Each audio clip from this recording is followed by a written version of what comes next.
Canicule, 5 erreurs à ne pas commettre. Tout le monde a envie de se rafraîchir en cette période de forte chaleur, mais ce n'est pas une raison pour prendre des risques pour sa santé.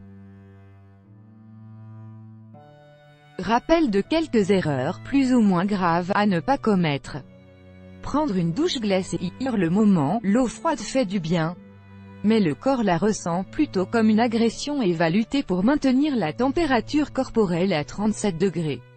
Gare au coup de chaud après la douche. S'asperger d'eau tempérée, c'est une bonne chose. Mais une douche d'eau glacée, non, il n'y a pas lieu de se faire un choc thermique, dit le vice-président de SOS Médecins Grand Paris, Philippe Nain. Se baigner n'importe où, piquer une tête, on en rêve. Mais attention à bien choisir l'endroit. Certains plans ou cours d'eau sont interdits à la baignade pour une bonne raison, la pollution ou d'autres dangers. Attention aux irritations pour la peau. Et tous les ans, des noyades rappellent le péril d'aller nager quand on ne sait pas bien le faire, ou qu'on est ivre ou fatigué. On risque d'être contaminé par des polluants, d'avoir des réactions cutanées, des maladies, des troubles digestifs si on boit l'eau, etc. Détaille le docteur Nin. Boire ou faire boire trop. Oui, il faut s'hydrater davantage en cas de canicule, pour compenser l'eau perdue par la sudation, mais sans excès, pour éviter l'œdème. Boire un peu plus que nécessaire vaut mieux que de boire moins que nécessaire. Sauf à boire 10 litres par jour, estime le docteur Nin.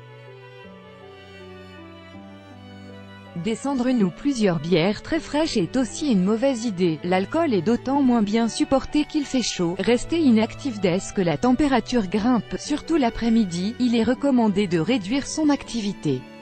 Ce n'est pas une raison pour ne rien faire de toute la journée. Le manque d'activité physique, la sédentarité, sont néfastes pour la santé.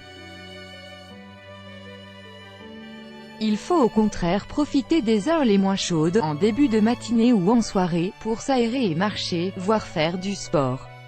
Je conseille d'avoir au moins un peu d'activité, de ne pas rester totalement immobile.